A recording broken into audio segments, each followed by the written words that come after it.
Start spreading the news. That will come later. Okay, let's see. Is this moving the slidey thing? Yes, it is. Okay, good. Well, first of all, thank you very much for that introduction. Where's Ali gone? Where's he gone? Hey, he's at the back, right. Because usually academic introductions are like watching your own funeral. Because what people do is they go to the website and they download your stuff and they go, Mark Blaitt has done this and he has written this and he has written. So everyone ends up sounding like Henry Kissinger, you know, and he has done this and he has done. And it's like listening to the most boring funeral eulogy of all time. So thank you for not doing that. My attempt to circumvent you was completely wrong in that regard. All right, so let's do this. How many of you are econ students? How many of you at least taken basic sort of macro 101, all that sort of stuff? Good. That means I don't need to explain everything that follows. Let's go. So I got annoyed enough to write a book, and it's a really good way of doing research. If any of your PhD students are thinking about doing a PhD, people sit in my office and go, what am I going to write about? And I usually say, try and find something that annoys the crap out of you, because then you'll never get fed up. And what annoys the crap out of me is the idea that when you have a global banking crisis, the solution to it is to cut the government's budget. Yeah, let's think about that for a minute, right? You have a global over-leveraging crisis of epic proportions, and the solution is, if Greek pensioners have less, that'll help. There's a long way from there to there, isn't there? Let's see how we got there. So, why would anyone think that the solution to a banking crisis is to cut government spending? Especially when this happens. So this is basically Eurozone debt to GDP. As you can see, that orgy of public spending that we had to correct for going into the crisis was in fact a reduction of public spending going into the crisis. The reason the amplitude goes so high in 2007 is because the automatic stabilizers kick in, the planet falls off its axis because of the financial crisis. And then what's meant to happen is once you start doing virtuous fiscal consolidation, the debt's meant to level off, but it doesn't, it keeps increasing. Why? Because if you have a bunch of countries that are all each other's major trading partners, they all share the same currency and therefore the same unit of account, unit of exchange and store of value, but none of them get to print it, and they all try to save at once, then arithmetically somebody isn't spending. And if somebody isn't spending and everybody's over-saving, you have to have GDP contraction on the zero lower bound. That's what happened. So if you think of the economy as a sum, a very simple arithmetic sum, and you put the debt on the top and you put the economy on the bottom, let's start with 100 to 100. Let's say that you're a big European state with 100% debt to GDP. And you decide that the best thing you could do is to incentivize business to get us out of this recovery is by making them spend more on investment. And of course, most people, yourselves included, lie awake at night worrying about the yield on the 10-year bond of your national government. You don't worry about the fact that your wife's about to lose her job or you're about to get your mortgage taken from you. You worry about spreads, because that's what the models tell you. So you're worrying about spreads, and you think, if only the government would cut welfare spending. Because if they were to seriously cut welfare spending, because in the sum, government spending is 40% of GDP, imagine that they cut spending by 50%. That would mean, calculating with my rational expectations, my lifetime's income all the way out to the end of my life. And then counting against the taxes I will no longer pay because of this credible commitment to cut the size of the state. That I actually have much more money now than I thought I did this morning until I realized that this commitment was credible to cut the state. Now that it is, I will pay so much less tax that in real terms I have so much more money now, we will all run out to IKEA and buy a couch, thus curing the recession before it happens. That's actually how the model works, folks. That's the confidence fairy. It's bollocks. Nobody thinks like that. Nothing works like that. What actually happens is when you whack huge bits of GDP off the public sector's balance sheet, the GDP shrinks, and the constant stock of debt gets bigger rather than smaller. So all those countries that shrunk their GDP ended up with more debts rather than less, despite the fact that they weren't spending any more. Et voila. Now, what's really behind this? This is the greatest moral hazard trade in human history. And I love being in France to talk about this because your banks were right at the center of this. So here's the story that everybody likes to tell about the euro. Back in the day, that red line is Greek debt. You got 25% for just holding a Greek 10-year. Wow. Now, if you go to the bank just now and put your money in a savings account, how much do you get? -3 in real terms. So that's amazing, right? But those other lines, they're like, you know, Ireland, Slovenia, France is over there. Look, you're getting 15% for holding France in the early 1990s. I mean, was the default probability that high? Probably not, but at least the bonds were priced in the sense that it was pricing in exchange rate risk and inflation risk. Now, when you announce in 1992 that you're going to have this thing called the euro, you have just told everyone that you're going to turn over all those printing presses to the Germans. And they don't like inflation. So inflation has just been taken off the table, and you don't have your own currency now, so exchange rate risk has just disappeared. So voila, number 2, those prices are going to converge. And over time, the more credible the commitment becomes, and the more you see the ECB is going to only care about inflation and so on and so forth, these bonds will converge and everybody ends up with the same, basically the same interest rate as Germany. And that's what happened, right? No, that's not what happened at all. It's a really nice story. Here's what actually happened. If you were a French banker in 1990, Greek bonds are thinly traded, but you got 25% for holding them. You got 15% for holding French debt. How difficult is your job in terms of making money? But this euro thing's going to come along and screw it all up. So how do you make money on a declining spread? You use what's called a volume convergence trade. You basically buy as much as the stuff you can at the same time as taking on as much debt as you can to amplify the leverage. And over that period, the balance sheets of your big European banks, particularly French banks, we could name names, but we'll get to that later, got really, really big. To this point that some of them are 100% of French GDP. And the French government just gave its printing press to a bunch of guys living in Germany. Which means if those banks get into trouble, there's no one to bail them out, except the guys who have now got the printing press, and they're Germans, and they're not going to do it. So that was called credibility. It was also called stupidity. Because it was inevitable that banks that were running operational leverage of 50 to 1 on an average Tuesday, which meant a 3% turn against their capital base would effectively render them insolvent, would eventually get into trouble. To think about how we didn't think that would happen, are any Brits here? No Brits? That's good. Anyway, if there were some Brits, there's a quasi-Brit at the back. We had a bank called Northern Rock. This was Northern Rock's business model. I will borrow overnight on what's called a short-term repo market and then lend out for 30 years. So I'm borrowing 24 hours to lend 30 years, and I'm renewing those loans every single night for 30 years. I'm making an infinite bet on perfect capital market liquidity. You're an idiot. You should have your banking license revoked. So we built a system that was both too big to bail and too big to fail. That's why it did this. Now, everybody's got the same interest rate until the crisis hits. And then, whoops, the Greeks start going up. Why? Well, notice there's actually a bump before the Greeks start going up. In fact, the yields started to spread apart a year before the Greek crisis. Well, why was that? Well, this goes back to the ECB, because the ECB, it turns out, until Draghi actually took over, wasn't really a central bank. It was more accurately thought of as a currency board with an inflation target. Because in 2011, in the midst of a structural deflation and banking crisis, it raised interest rates twice, which makes no sense whatsoever. But that was its mission, to fight inflation, regardless of the economic conditions around, and it had a constitution to make sure that's the only thing it thought it could do. So you have a liquidity problem in a banking system that's run out of liquidity, and you have a central bank that doesn't think it's a central bank. What do you think's going to happen? Strangely, I have a slide that covers that. And here's what happened. So here's France. This is the percentage equivalent of GDP of assets from Portugal, Ireland, Greece, Spain, the eponymous pigs, that's held by French banks in the middle of 2011. Equivalent to 1/3 of French GDP. Now, if you're running a bank with 50 to 1 op leverage on an average Tuesday, and you've got that much crappy assets that the market is pricing to infinity and beyond, and you have to sell them in an emergency, what just happens to your funding structure? You just went bankrupt. And so did the Netherlands, and so did Portugal, and so did Germany. So what was everybody doing in 2010 and 2011? They were pricing in contagion risk for the entire European bond market. Because if you go back to here, whoops, people got fooled into thinking in the middle bit there that these were international bonds. They were de facto European bonds.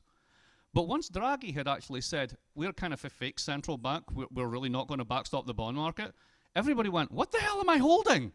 And then they started to price it nationally. So when the Greeks came out and said, it turns out we've been screwing the books, everybody freaks out. Because if you're running op level 50 to 1 on an average Tuesday, you only have to have a handful of Greek assets. It's not going to impair your balance sheet directly, but imagine you've got this incredibly levered portfolio. Greece goes to zero. You've got the same assets as me. I've got the same assets as you. You've got the same hedges as me. We've all got the same thing in the giant super portfolio of risk. So let's say Greece goes to zero. How do you protect yourself if you're super levered? You sell Ireland. And if I know you're going to sell Ireland before I sell Ireland, what should I do? Sell Ireland. And if you know I'm going to sell Ireland, I'm going to sell Portugal. And once you run through the three of them, where do you get to? Spain. And Spain is too big to sell. If that volume of contracts hit the market at one point, the whole thing goes bang. So you had to stop contagion risk. Now, there's two ways of doing this. The Brits and the Americans did it one way, which is shower the banking system with gold. It may be iniquitous, it may be uxorious, it may be ridiculous, but it works. So they basically pumped huge amounts of money in. The New Deal model in the US was bail, fail, send to jail. The one we had in 2008, 2009 was bail, maybe fail one or two, nobody goes to jail, please start lending again, right? That was kind of the new model. We didn't even get that far in Europe because we didn't have a central bank that realized it was a lender of last resort. So remember all those Merkozy summits? All those 20 meetings that did nothing except make people in the markets go, what are these people doing? And the yields went up and up and up and up. And none of this changed until 2012, when Draghi came in and said, can we please be a real central bank? Now, moving beyond this, this is France. There's French GDP. There's French bank assets. There's your top three banks in 2012. What would happen if any one of those banks really went bankrupt? It would eviscerate the finances of the French state. So there was no way that was going to be allowed. So how do you stop that? How do you stop a contagion bank run if you're not willing to turn on the liquidity? Well, you can't inflate. You can't devalue. You can't default. What's left? Squeeze. Welcome to austerity. It's all about saving the banks, folks. Always is. Now, along comes Draghi. And what does Draghi do? Member states can't devalue or default, so they have to contract, unless the ECB finally decides to act like a central bank. And what you have here is the Italian 10-year. So this is basically Italian 10-year going up to 7%. 7% was regarded as the we really are now in trouble, warning, warning, Jim Robinson, we're all going to die signal, right? So you get up to there, and eventually in November of 2011, he dumps €1 trillion into the market. You can see the yields go down, but then they go back up because nobody really believes this is going to fix it. So he does the LTRO2, and he sticks another $500 billion in the market. That goes down, but it starts to come up again. The second circle, that's OMT, outright monetary transactions. That's the promise to buy bonds. Now, the minute you do that, all that contagion risk disappears. Because you've said to the market, we'll do what the Brits have done with QE. We'll do what the Fed has done with QE and TARP and a whole bunch of programs. We will actually backstop your bond market. And all the yields fell in their ass. At this point in time, the French 10-year is trading lower than the American 10-year because of short-term inflationary expectations. So if there was a banking crisis, all it needed was a central bank to step up and act like a central bank. You didn't need to do 2 years of austerity, 3 years of austerity. You didn't need to punish the periphery the way it was done. But we did. And that was actually quite tragic, because what you needed was a giant liquidity dump. And eventually we got it. Here's how much it cost. This is Oliver Wyman's internal consultancy report in 2013.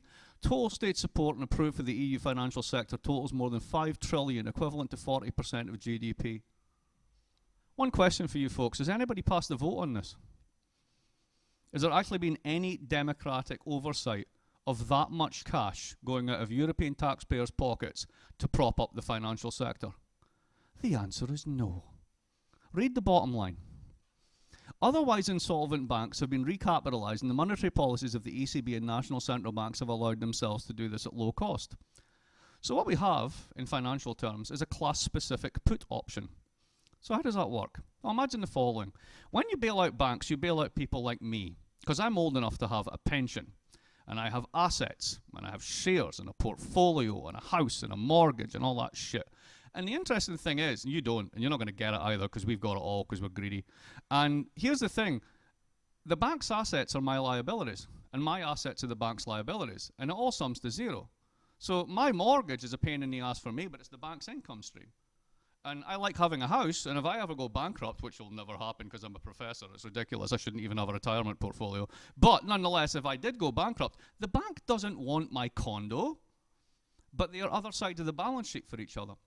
Now, when you bail out banks, what you're really doing is you're bailing out the assets and incomes of the top 20% of the income distribution.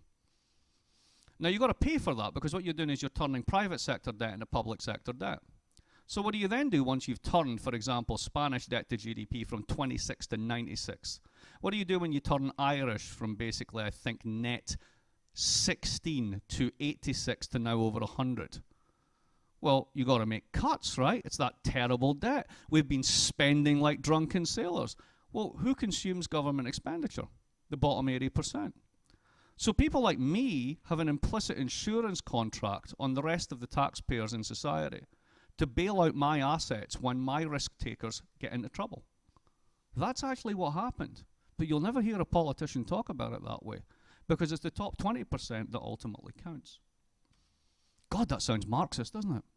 Anyway, so if a banking crisis that was cured by backstopping the bond market was cured by backstopping the bond market, why would you keep doing this? And the answer lies back in the mysteries of time. This is John Locke, or apparently that's what somebody thinks John Locke looks like. Hang on a second. Yes, on time, good. So, have you ever read the Second Treatise of Government? Anybody? Hands up if you read the Second Treatise. Most of you are ignorant. Go away and read it immediately. So, in the context of the English Revolution, when he was writing on the side of let's get rid of the king, the reason he was writing that stuff down wasn't because he had some fundamental concern with freedom and liberty, it's because he wanted to run the state. And why did he want to run the state? Because if you run the state, you can get rid of peasants. And if you can get rid of peasants, you can basically grow sheep. And if you can grow sheep, you can sell the wool to the Germans and get their silver, so you can get really rich. That's kind of what the whole deal with the enclosures was in the whole English Revolution. So basically, you need the state to make markets.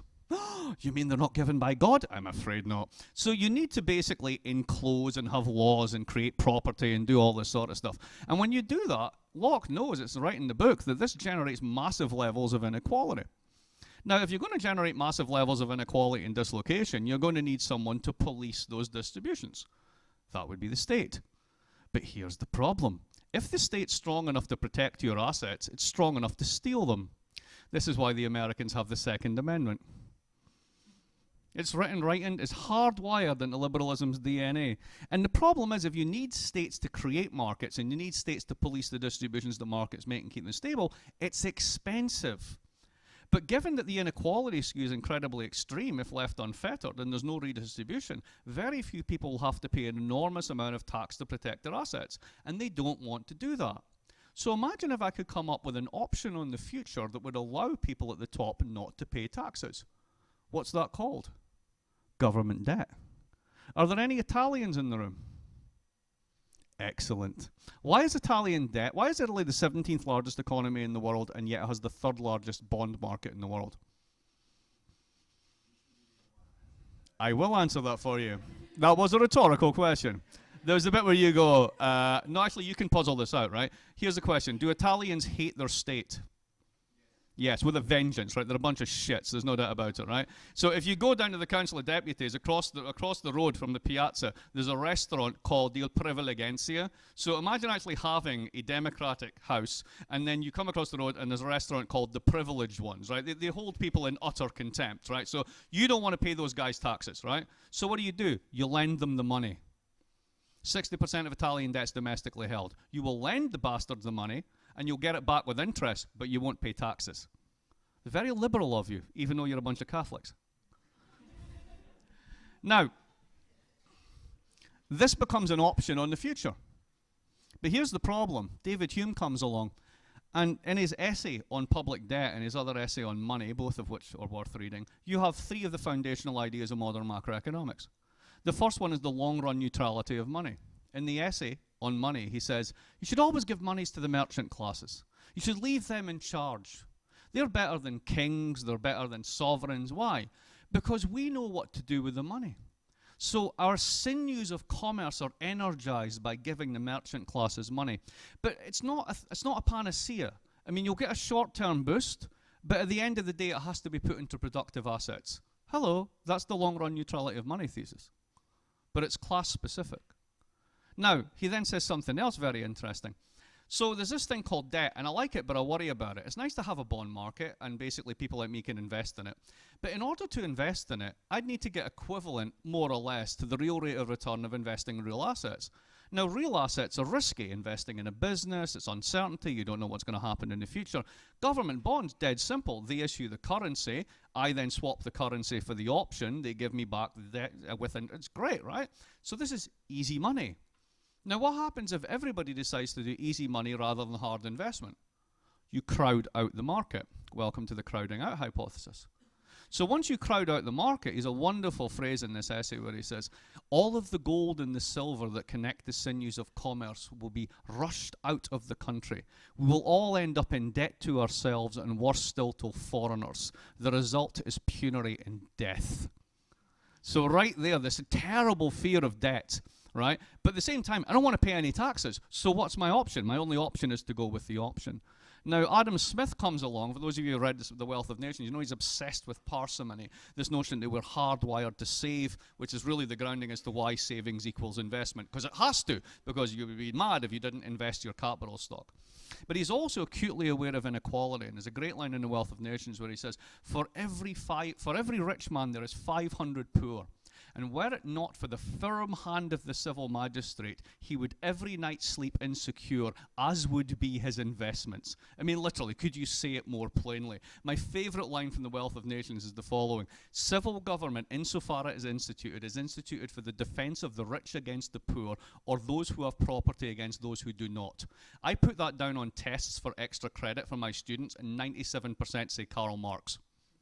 No, sorry, Adam Smith. He was honest. So what's his problem? His problem is back to the Lockean problem. I need this state, but I hate the state. I don't want to pay for the state, but if I don't pay for it, some bugger's going to come and steal all my stuff. So I'm in the horns of this dilemma. So I guess we're stuck with this kind of option called debt. We're just going to have to do this. But what about taxation? And in book 4 of The Wealth of Nations, Smith comes along and says, hang on a minute. Maybe those with the biggest stake in society should pay the most taxes. Those who get the most gains should pay the most taxes. Progressive taxation. And Smith is rightly famous for that. What he's not famous for is what comes next. Because if you read to the end of that section, he basically says, bugger that. I'm not paying all that because it's just me and a handful of my mates. So he quickly reverses course and goes for a proposition which is the core proposition of the modern American Republican Party. Let's have a national consumption tax. Let's get rid of income tax completely and have a tax on consumption. Well, that's terrible because poor people consume more, etc., etc. Yeah, but you know what his real problem is? It just won't raise enough money. So I guess we're stuck with debt. And that's it. And eventually we'll end up in more and more debt and the country will go bankrupt. And by the Napoleonic Wars, Britain had 200% debt to GDP. And they spent a century paying it off. But you know what helped? Imperialism. You know what else helped? Quintupling the size of the economy, so that by the 1860s you were down into reasonable double digits. So growth cured debt. Britain didn't die of debt, despite all of the rhetoric and all of the prognostications. When you get to the 19th century, this story takes an interesting turn. Who's that on the left? David Ricardo. Pretty chap, isn't he? Who's that on the right? John Stuart Mill. Not a pretty chap. Which just goes to show you that right-wingers are better looking because they have more money. Now, oh, come on, it's a joke, lighten up. What do you get in Ricardo? If you read Ricardo, apart from getting a headache, what you read when you read Ricardo is a very self-calibrating system, whereby firms are driven into what he calls the common rate of profits. So the rational thing to do is to adopt technology and shed labor. And the only way you can keep your profits is if you move constantly into new markets, which is why he was actually interested in international economics. He thought that profits would always devolve to common rate. In such a world, any attempt by the government to basically redistribute is just basically the maladjustment of capital. And it's just going to make things worse, so don't even try. So my favorite line from Ricardo is, the condition of the poor is wretched and rightly so. It takes some balls to say that, but it's in there if you want to find it. Now, along comes Mill about 30 years later. The country's richer, the debt is lower, it's growing faster. And the new liberalism says, well, hang on a minute. we're going to get into trouble here. I mean, we're past 1848. Did you see all those revolutions that nearly happened in Europe? They will come and burn your house down. Maybe we should redistribute, and maybe that would actually be good for stability and consumption. And there's a thing called the suffrage coming down the turnpike, and these guys are all going to vote our property away from us. So let's get ahead of the curve and try and redistribute and keep the liberal settlement, albeit with airbags. Now, this all comes together in the Great Depression, where liquidation was the answer. Who is this on the left? It is not Nosferatu. Who is it? That's Joseph Schumpeter, and he actually looked like that. So he was, apart from the Austrian finance minister who used to turn up with the two most expensive prostitutes in Vienna to every cabinet meeting just to piss off the other guys in the cabinet, a flamboyant lad. His autobiography says he wanted to be three things in this world: the world's greatest lover, the world's greatest horseman, and the world's greatest economist. ... Sadly, I only managed 2. Please. So anyway, what did he associate with? American academic economics in the 1920s is very much, if you've studied real business cycle theories, it's new wine in old bottles, because they had back in the 1920s modern business cycle theory. And what does it say? Well, basically, the capital stock's exogenous. There's no such thing as money in finance except credit booms. People malinvest because of credit, because banks need to be kept tightly under control. Very sort of von Mises Austrian sort of line. And when you get these credit booms, people build too much capital upstream in sort of productive industries that will never realize value downstream, so the only thing you can do is liquidate the capital. So this is very much the way Americans think about this. So 1931, Treasury Secretary Mellon has a famous line that's quoted in Hoover's memoirs, where he says, liquidate the farms, liquidate labor, liquidate business, purge the rottenness from the system, and more competent people will come along and pick up the pieces, right? So this is the don't intervene, let it all bleed out version, right? Now, the Brits had their own version of this, and of course the Brits basically are less vulgar than the Americans. So they had the Treasury view. And again, if you want an example of how the frames that we use today are really just recalibrations of the frames you had before, look no further. So two guys, Henderson and somebody you've heard of called Keynes, wrote this memo to the Treasury that made a case for expansionary public works to cure the fact that Britain was on too high a real exchange rate when it rejoined the gold standard, and there was 1 million unemployed they didn't need to be. So maybe we can boost the underlying level of GDP, would be the way we think about it now. The arguments that the British government put up were brilliant. The first one was crowding out.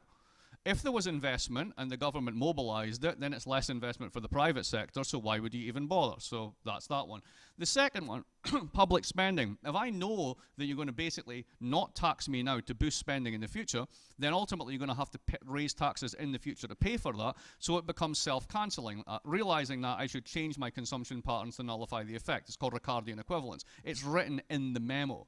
And the last one, this is the one that was hung all over the Obama stimulus, there's no suitable public works. There's nothing shovel-ready, as they said when Obama did the stimulus.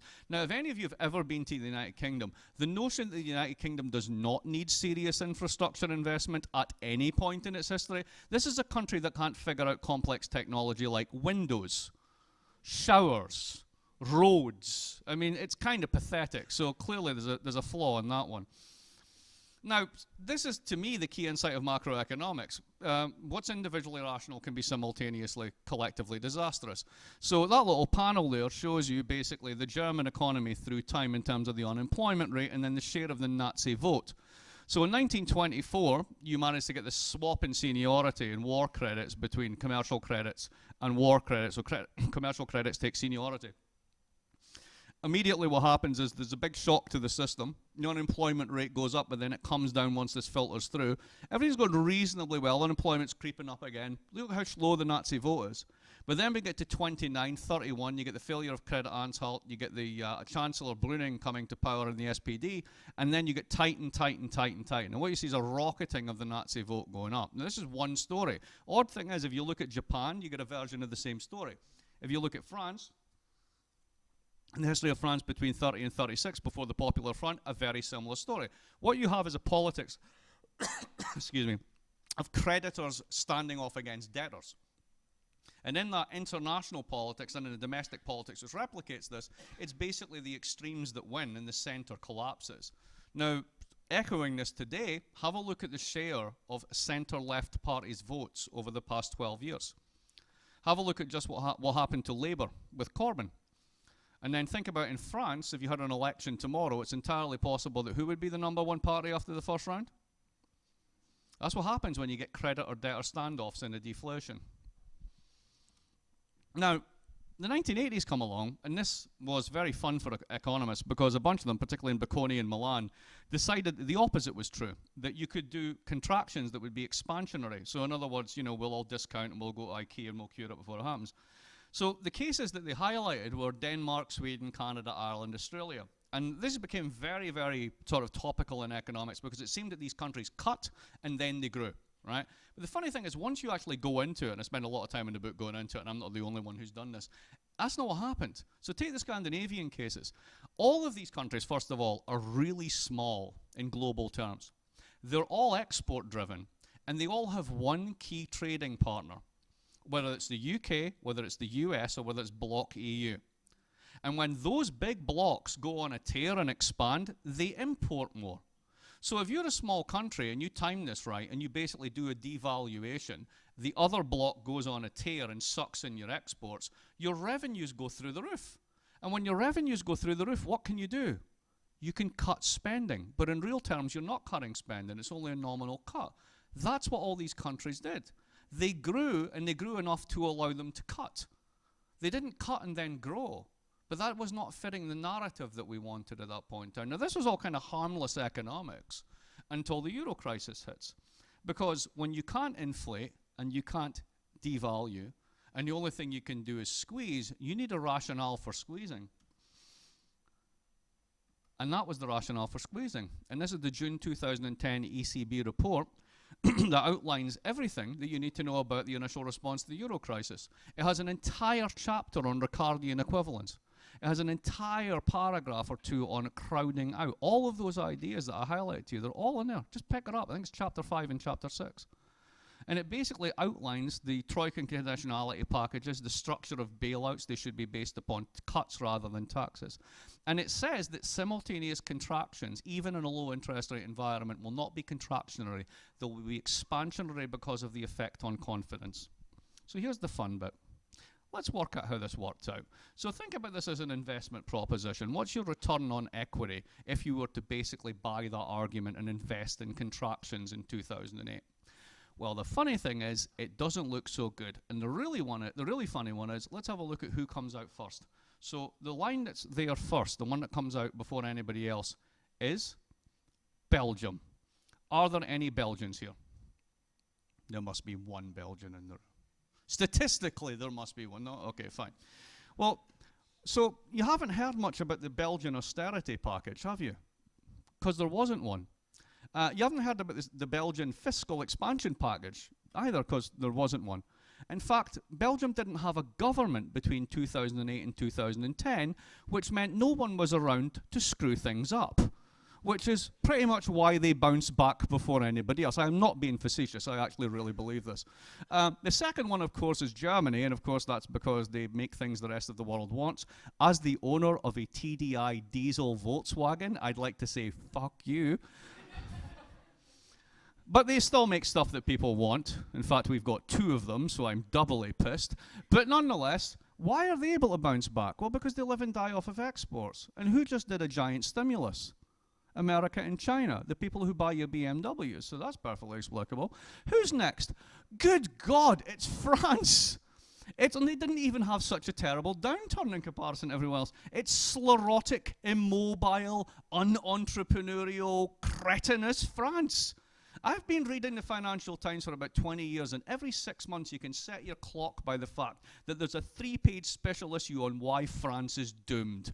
I don't know why Anglos do this, but they have to convince themselves that basically making an actual labor-leisure trade-off must end up in economic suicide. They just don't get it, right? That's basically it. But there it is. You got your problems, hiring, firing, micro stuff, absolutely. But you're still growing. Now, who else is there? Who comes out next? Who's the last one? Oh, the UK.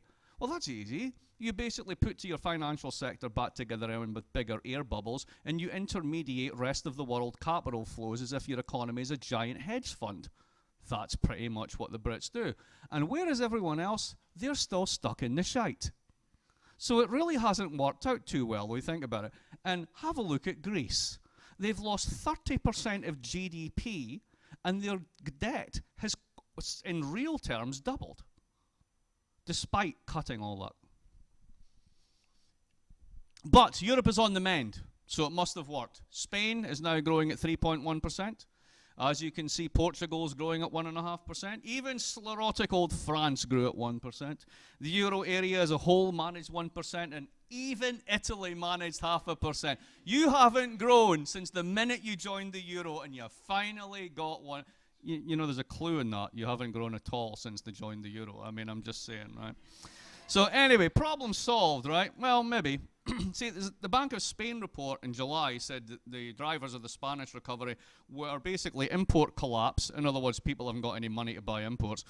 Cheap oil and quantitative easing effects. 69% of Spanish workers under 25 are on temporary zero-hour contracts. And think about the knock-on effects onto that, onto credit markets, right? So we're booming again. We're growing, right? I've got a job. Let's go get a car so I can go to work. Great. Can I see your employment contract? No, I don't have one. Oh, there's a bummer. So how do you restore your credit markets when basically you can't give loans to people because they have shitty contracts, right? So all these little micro things that are going on, youth unemployment still incredibly high, etc. So what's the thing going forward? The first thing going forward is structural reforms. You hear a lot about that. And the second one's a shift to exports. So let's do a quick straw poll amongst the economists here, right? Would you agree with the following sentence? The economy, particularly on a global level, which we all live in these days, is a giant complex adaptive system which is horribly nonlinear with hidden convexities, partially visible generators, and it's just unbelievably complex. Would you say that that's true? Hands up if you think that's a reasonable approximation of the world. I'll go yes. You don't have to join me, but I'll go yes, right? Most academic economists would actually admit it and say, yeah, that's kind of true. Which begs the question why the hell they're doing equilibrium modeling, but that's a different story. But anyway, right, put that over there. Now, if that's the case, this is a rationale for not doing interventions. Because if the world's horribly non-linear, the notion that you can intervene at time X with policy Y and get result Z becomes really dubious, right? But the weird thing is, we say that about macro policy, hence the rationale for not doing fiscal policy. But nobody says that about structural reforms. And structural reforms basically assume a complete homogeneity of institutional types across economies, so that all labour markets are the same, all capital markets are the same. And there's a checklist of things that you do that will improve efficiency. Now, the problem with this is there's well-known results in economics. There's two of them I mentioned here, Lipsey and Lancaster's second best, and the Schonenstein-Mantel-Debreu theorem that basically says you can aggregate demand functions and they don't actually aggregate. Basically, you can't get from one equilibrium to another because what happens is it's an all or nothing move. And every time you try and improve something, you create nonlinearities that push you in another direction. So you're trying to get to an impossible point. Now, these are well-known results that everybody ignores because they're uncomfortable. But even the empirical work on structural reforms, Gauti Egerson's recent piece on this, basically shows that if you do this on the ZLB in the middle of a recession, guess what? It adds to the contraction. And you might get good effects, but you might get effects years out. So a good example of this, again, if you were Brits, you would know this one, but allow me to fill in the details. So back in the 1980s, one of the things that Thatcher government did was massive amount of structural reform. You beat up on the trade unions, you create more flexible markets, blah, blah, blah.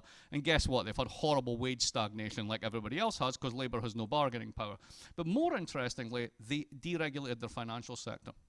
Now, the rationale for this was British industry was starved of funds. And British industry wasn't on the ropes because of shitty management relations and low investment and crappy products and they can't figure out what a window is. It's because they didn't have good capital markets. So if we have good capital markets, people will invest, these firms will become world beaters. And they deregulated finance. And what happened? Finance basically did a leveraged buyout on the husk of British industry and destroyed it and ate it for lunch and turned the whole place into a financial entrepot that has debt to GDP internally in the financial sector of 450%. Now, that's seriously non-linear, folks. That wasn't meant to happen. So why are we so sure that the structural reform agenda, as advertised, will have the effects that we hope? So if it doesn't, the way we're going to get out of this is basically through the macroeconomic counterpart, which is Donald Rumsfeld. That's the bit where you're meant to go, what the fuck? No? Okay, remember him? No, you're all too young. Donald Rumsfeld was the Secretary of Defense during the time when America decided to invade enemy of the month number 17, who at that point was called Iraq. And he said when he wasn't getting the support that he needed from France, boo, hiss, that there was an old Europe and a new Europe, and he was interested in the new Europe, not the old Europe. Well, you know what? He's right, but not about war. He's right about exports. So here's a funny little factoid. Last quarter, the Eurozone as a whole ran a trade surplus against the rest of the world. Means that as a whole, the Eurozone is exporting more than it's importing. But look at those numbers. 26.4 billion, but 24 billion of that comes out of Germany. Now, Germany's 30% of the Eurozone, but they're not 3 times more efficient than everybody else. So how can Germany possibly be 90% of the variance? Well, the answer is this. Have a look at the supply chain. So have a look at the Czech Republic. 1/3 of the Czech Republic's exports go straight into Germany. 1/3 of that third is one category of exports: vehicle parts and body part supplies for the auto complex. Run through all of those countries. That's the new supply chain for the German auto complex that sells me diesels that lie to me. But they're very good cars and everybody buys them. So these guys are going to be great off this system because they never had big welfare states. They're not Sweden. They're post-communist societies that implicitly trust markets and distrust the state. And basically they have a lot of skilled, relatively young labor that's mobile, and investment rates are very, very high there because they don't have trade union protections and all the stuff that you've got here in France. And they're making money hand over fist. So as far as they're concerned, everything's fine. Now, remember the Greek crisis in the summer? Who were the first countries out to tell the Greeks that they were worth nothing? There's your list. Now, turn the other side round on this one. Let's imagine that you've got a line you can draw from Finland down to Alto Adige, out to Romania, back up through Austria, through Poland, and that's export-led Europe. It's running a surplus against the rest of the world. What does France do? What does Italy do? You see, they're very different types of capitalism. These are large consumption-led economies. They're not export-led demand economies. So imagine you've signed something called the Fiscal Compact that says that you've got to run a balanced budget, and one part of the currency zone is running an export surplus against the rest of the world. Homework assignment for your international monetary economics class. Go through the identities in the national account and figure out what's got to happen. They've got to run a contractionary policy domestically to offset the surplus. So what you're basically saying is France is going to have to run a near permanent austerity budget the more that Germany and Eastern Europe exports to the rest of the world. Ouch. That doesn't sound like a solution to me. I've got some charts I won't bore you with because they look ugly, but basically what they show is for the Czech Republic and Hungary, these guys have rebuilt their capital stock, they're exporting, the Germans are importing their stuff and it's going out into the rest of the world. So what does all this mean? Eastern Europe is to run chronic deficits, now they're all running surpluses. They've integrated into the German supply chain, they've rebuilt their capital stocks, and that's now active. So the key question is this secular or structural? We've seen this story before. Have you ever heard of the East Asian financial crisis? All those countries ran deficits, chronic capital importers. And then they went bang in 1997 and they said, we are never going to go back to the IMF, we're going to build up gigantic surpluses to make sure we don't have to. And they did. And now they run structural surpluses against the rest of the world. And now we're trying the same trick. Whoops. Because that can only work if somebody's importing. Now, if 2/3 of the world economy is exporting and 1/3 is importing, what's that 1/3 called? The United States of America. So unless you guys are willing to basically be dollar long infinity and intermediate American short-term and long-term paper forever, which is the best deal we could ever hope for in the United States. Because ultimately what it means is you're selling me BMWs and I'm giving you bits of paper yielding 1%. That's the deal you're setting ourselves up for.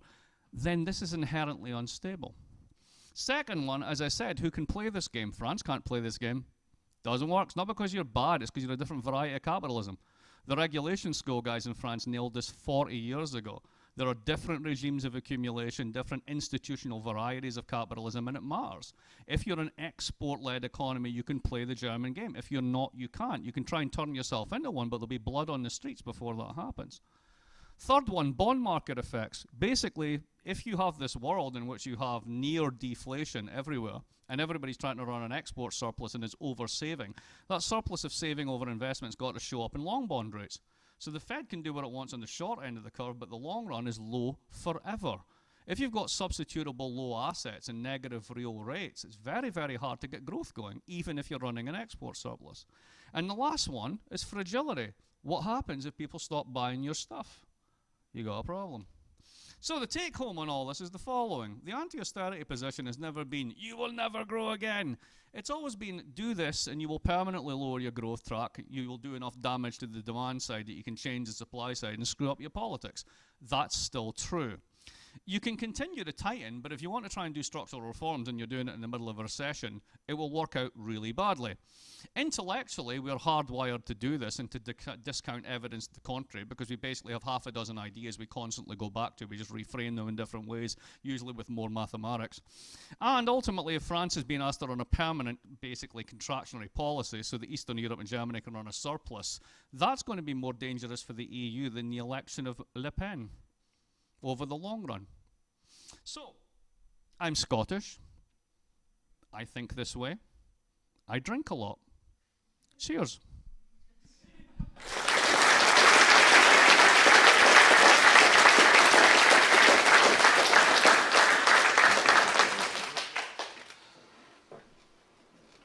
Вопросы, ребята? No Russians in the audience? No? Hey, отлично. This is your Europe. Right? You're inheriting this. And the people who are making decisions for you are, in my opinion, making decisions that are going to make you poorer over your lifetime. Do you have a plan B? Because you're the guys that they're going to hire into the OECD next. You're the people that are going to be working in the various finance ministries. So are you going to just basically do the same party line? Or do you think you need a plan B? And if you do, how are you going to get it? To use my favorite line from hedge fund investment, yours to fuck up.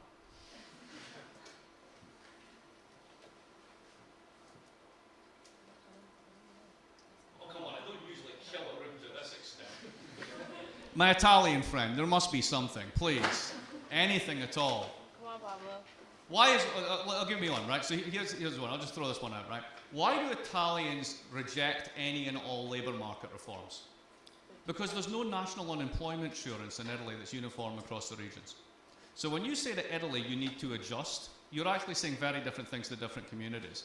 And when you have a trade union structure as fractionalized as the Italian unions, there's no way to encompass the externalities. So everybody attempts to basically free ride, get their own bag, and it's impossible to get anything done. If that's the case, what's the optimal solution? Is it to make the market more liberal, or is it to actually consolidate the structure of the trade unions and increase the bargaining area? Actually, it's the latter. Try selling that one to the OECD. Think differently. Think about the same problem differently. Someone did that with Coming from Germany, I'm not going. Ausgezeichnet. I'm not going to argue for austerity, but I'd like to bring up a counter viewpoint. I don't know if you Wolfgang Strick's argument about because you're arguing against austerity. Yeah. But there's a, let's say, leftist. Yeah, the debt state. Right, because if you use public debt to stimulate growth, etc. Yeah. Ultimately, what you're doing, he argues, is you put problems into the future because you don't dare to raise taxes. Yeah. And redistribute. Yeah. So I'd be interested in your. Sure. So I actually, if you look at comparative European politics, there's a journal, and they actually did a little sort of special issue in the book, and Wolfgang had an essay where he chucked the debt state at me. So if you want to see a written reply, it's in there. I think that ultimately he's right about certain countries, but he might be right for the wrong reasons, and here's why, right? So if you go back to before the euro came in, back in the sclerotic old 90s, right, or even before this, debt to GDP was around 40%, usually. So if you look at a lot of countries, the United States managed to keep it relatively low, even though they hate taxes way more than the Europeans do. The Swedes actually managed to reduce their indebtedness all the way through the 1990s, while basically growing and being relatively productive. Any Swedes here? No. Where do you all come from? Anyway, the Swedes are annoying because basically they tend to get everything right and they're smug about it, but we'll just put that to one side. So there were certain countries that didn't have these problems. And it's very telling that the countries that did, what Wolfgang uses to calculate this is an unweighted OECD average. Now, if you actually reduce it just to the Eurozone, people who basically took the convergence criteria seriously, you'll find out that most of the build-up in debt is in those countries. It's very interesting. So the attempt to basically constrict to make sure that you had 60% of debt actually in the aggregate pushed the average debt function up. Now, when you also look at different countries, if you look at Greece and you look at their debt profile, right, so they're the poster child for profligacy, right? Well, basically, under the colonels, the incredibly low debt, you get out of the military dictatorship, most of their debt comes up by the 1980s. And then if you look at it long term, it's almost constant until the crisis. So the timing's off. And then if you look at individual and sort of group local factors in it and you weight rather than unweight the average, you can tell a story as to why it is that it's not really, I mean, I totally buy the general logic that politicians would rather pay for things now than tax people for it. I think that's absolutely true, right? And in fact, there's a brilliant line in, I think it's Hume, where he talks about exactly this phenomenon. And the line is something along the lines of, it makes a great public display of a statesman to invest in debt because he himself doesn't have to pay for it, nor do any of his constituents, right? So that logic is definitely there. But it's a bit like public choice logic, right? Because the logic's true, does it mean that people actually do it? And when you start to parse it by different countries, you find that there's really individual stories in this, and what he's got is a weighted average story. So that's how I respond to it. I think that it's true in the sense that the observable implication is there, but once you start to strip away the data and subgroup it, you end up with a variety of different stories about why you end up with levered balance sheets that's not reducible simply to the debt state. So that's how I think about it. He's right about the outcome, but I think the drivers are different. And talk about other things. Since austerity has proven to be counterproductive, what should be the next step in solving the crisis? Well, it depends. It's a crisis for whom. I mean, go back to what I was saying about when you bail out the top 20% of the income distribution, you're bailing out the banks, and when you bail out the banks, you bail out people like me. There's been no austerity for people like me. None whatsoever. And if we're the people who organise stuff in parties and, are the people who turn out for elections and bankroll politics and do all that sort of stuff, then there is no crisis. It's just that 80% of the public are paying for it through public service cuts. And if they can't be bothered to turn up to the polls and vote and organise, then we will continue to screw them. And, there's a very simple sort of like brute politics version of what's going on. Now, to me, the simple story on all this, and again, the OECD, where I was today, are actually quite receptive to this message. We know that the current world is not, the current policies aren't working, right? We're 7 years out, growth is terrible everywhere. We're celebrating the fact that Spain's created 1 million part-time jobs. I mean, seriously, that's what we're celebrating these days? The bar's pretty low, right? And when I was there today, I said the following. I said, look, imagine the following. Imagine you'd sat in a room in 2007, and you got together the world's central bankers and all the smart guys, your Larry Summers, all the rest of it. And you'd said, right, lads, let's have a few drinks, we're going to play a game. So they have a few drinks, and you say, all right. Now imagine the following, it's 2007. We're going to have the mother of all banking crises, right? Big shit in the banking system. And what we're going to do is we're going to have a big fiscal stimulus, at least in some countries, but everybody's going to do between 3 and 5% of GDP. Then we're going to move into a huge period of fiscal consolidation at exactly the wrong time. But to counteract that, we're going to have practically negative real interest rates. We're going to shove between $7 and $13 trillion into the global money supply. We're going to distort the price of every house, every bond, every asset in the world through quantitative easing. We're going to ratchet up the balance sheets of emerging markets to unbelievable proportions because interest rates are so low here, all the money will go slamming into your Turkeys and into China and everything else. We'll balloon those balance sheets to the moon, and the only way they can do is to come down eventually when rates normalise. Imagine we did all that, lads. What would the world look like? And to a man, because they would all be men, they would say the following. We would have the world's biggest economic boom, followed by hyperinflation. Where's the inflation? Where's the boom? So fundamentally, we don't understand, deeply don't understand what's going on. So at this point, my policy advice is really simple. Be Belgium. Do less. Just stop doing shit you don't understand. Right? And there are certain things you can do that if you've basically reduced the standard of living of your average Greek by 30%, doing a major fiscal stimulus there might be a good idea, if only for reasons of social justice. But beyond that, stop trying to pick winners, intervene, micromanage this. Left on their own, economies tend to heal. They do. They take a long time. And they can really screw things up if they do the wrong thing. But maybe a little bit of genuine laissez-faire might be good. Just stop squeezing and just see what happens. Allow some breathing room. Then we could see. But the notion that we know what we're doing is the most dangerous thing of all. What do you see as the future of the ECB? I mean, you sort of talked about the transition to now a more interventionist. Mm-hmm. Do you see that trend continuing, or do you see this fracturing of national interest? This is global. The only people who run anything just now are central banks. And that's a huge mistake. Because at the end of the day, they have two policy tools. They can raise and lower the price of money, and they can buy and sell assets. That's it. And we've basically delegated fiscal policy to these guys, and they don't want to do it. I mean, if you talk to them, they're smart enough generally to know they can't do it. They're institutionally incentivized not to do it, and they're basically being handled it. So, what do politicians do? And seriously, most the fiscal effect of advanced country governments, take France for example, most of it's in pensions. Now you try taking money away from that group, because they're the relatively poor people who vote, right? Try taking any money away from them, forget about it, right? You will pay fees even though you'll pay higher taxes in the future on your income, because they will not do with less. They are the greediest generation. In my book, there's no two ways about it.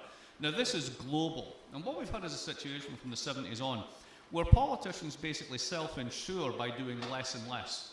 So it used to be the case that, they did fiscal policy, but that gets you into trouble, and the economists tell you shouldn't do it. So we'll hive that off the central banks.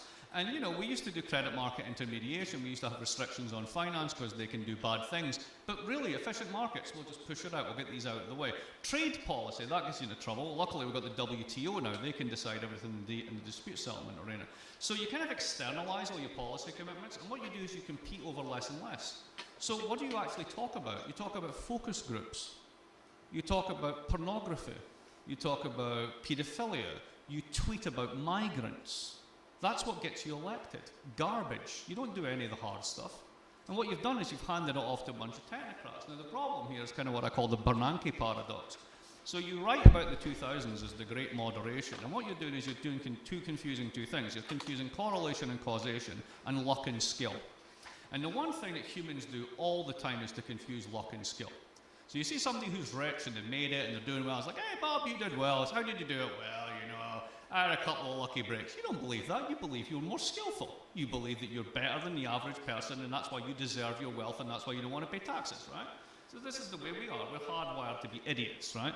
Now, this is really dangerous on a global level, because imagine the world's really stable for quite some time. And you've got these tools called inflation targeting. And you have a thing called a Taylor rule, and you target the Taylor rule, and everybody has 2% growth, whether or not they're actually doing a Taylor rule, which is quite telling. And you convince yourself that you've tamed the business cycle. As Bob Lucas said in 2003, the central problem of depression prevention has been solved. You've tamed the business cycle. You know how it all works, right? The hubris in this is astonishing, right? So then it turns out you don't know what's going on at all. Your central theories have no theory of money and credit. You pay no attention to leverage and assets. You don't even know what a balance sheet is, because you assume that given that you're a creditor and I'm a debtor, it must sum to zero. So for macroeconomic purposes, you wouldn't pay any attention to it, right? So you completely ignore all this stuff, and it goes bang.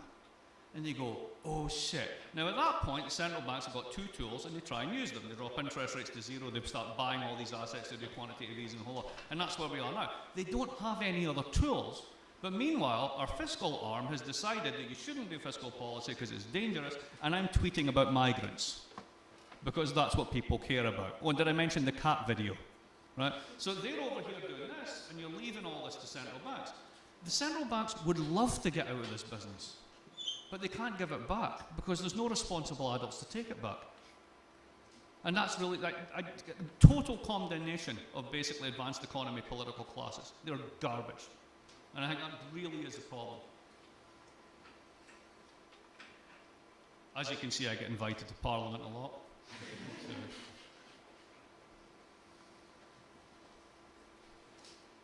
Noch eins bitte? Darüber. Ja?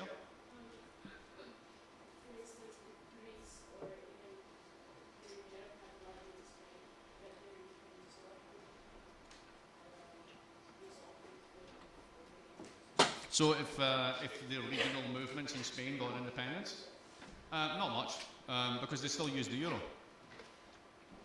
Still don't have a printing press, still don't have monetary sovereignty. I mean, the argument of the Catalans are actually quite interesting in this way, because they're like, nothing will change. All the contracts are denominated in euros, we'll still have euros, we just won't have to deal with Castilians. That's pretty much it. So nothing really changes. And if Greece left, it wouldn't make a difference in the sense that most of the assets that matter, that could have caused contagion, are now held by public entities.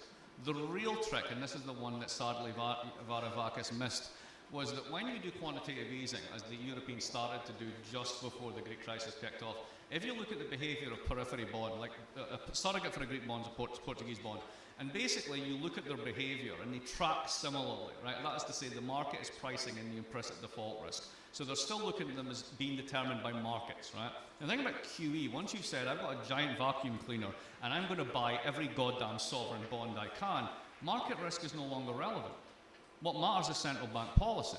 So once you do this, the ability to threaten contagion, which is what Varoufakis was saying, you know, if you don't do this, we'll screw your backs up, becomes null and void. So he was holding a busted flush. Now, once you get to that point, basically Greece is in the monetary hospice for the next 10 years. Eventually, the debt will be forgotten about rather than forgiven. They'll do infinite maturities, drop the coupon, basically a negative real interest rate on the bonds. But it's going to be horrible for the next decade. Any Greeks in the audience? Yes, no? Is there one? I just want to know where your bank account is. I'm betting it's Italy. No? Okay. You're going to say? Yeah, I'm probably going to butcher your point because I'm not nearly as ecstatically sharp. But at the sort of center of what you're saying, I sort of identify this point of, you don't get it, stop messing with it. Is that Pretty right? much. All right, so, but like for me, I reflexively think if there's no supervisory meddling of some sort, then doesn't that kind of invite this, I guess, almost meritocratic notion of que sera, sera, you kind of deserve your failures? Yeah, is it a theory of just desserts? Yeah. It is for some. There's this value in the regulative idea of the illusion of equality when we get to blame someone. So, Right. You know, so, you know, kind of, it's motivating in a way, I'm saying, and that might itself kind of sort of drive this economic force. That is a very sharp insight. You're right, there's a tension in what I'm saying, and it's one I've never resolved myself. I want banks to be able to go bust. Unfortunately, for that I do. I mean, I'm with the Tea Party on this one, quite seriously, right? You should be able to go bust. I mean, it's ridiculous. They have an insurance policy written by the public, and the public gets none of the equity return. It's all an insider game. I mean, this is rent seeking on a global scale. It's outrageous. So they should be cut down to size, and they should be small enough to fail. So, I mean, for example, I'm a fan of hedge funds. That sounds odd. Why? Because they fail all the time. And their investors carry the losses. Very, very occasionally they have systemic implications. There's been one real case in 1999. Other than that, they go bust all the time. What happens if Crédit Agricole goes bust? If you go to New York and you walk down Fifth Avenue, there's a giant building, and that's the Crédit Agricole building. This is a French farmers' commune bank. What the f*** is it doing there? Because it's become a giant derivatives desk, right? So they're just taking free options on the public. So I want those guys to fail. Problem is they're too big and they're too powerful and they're too connected and they know it, so they can play a moral hazard trade against a sovereign, which is what they've been doing for the past 20 years. I know how to resolve that, but no politician has the political will to do it. You got to take a hit. Basically, we got to take a hit to basically reset the system. Now, you know, this is one of my weird friends in this regard is Nassim Taleb, who's often seen as sort of like this iconoclastic libertarian. And I'm certainly not. I am at heart a Keynesian, but I mean it in the following sense. I think Keynesian economics gives you a robust counter-cyclical tool, which, if well managed, can actually not eliminate, but can certainly smooth out the consumption cycle and lead to better aggregate wage growth and a better division between capital and labour. I think that's a good thing, right? And I sign up to that completely. That form of intervention I'm 200% for, right? The problem is there's no such thing as Keynesian politicians. Who votes to correct at the top of a boom? Nobody. Hey, your house is earning too much value. I think we should put a tax on that. Good luck. See you later. Buy next week, right? The incentives all go the one way. So this is what there's two reasons why Germans have always been suspicious of Keynesian economics. Number one is it doesn't ground up from basically an order liberal conception of the micro. So if you're an export-driven economy and you basically want to do reflation, you're just making your BMW more expensive. So why would you want to do that if you live off of exports, right? But the second one is precisely this distrust of political structures, democratic political structures. And the reason that the Bundesbank always had that sort of lean against the wind mentality was because they thought their politicians were shit. And at the end of the day, they would take the easy option. And that's why they had that. And to a certain extent, I also agree with that, even though I'm a Keynesian.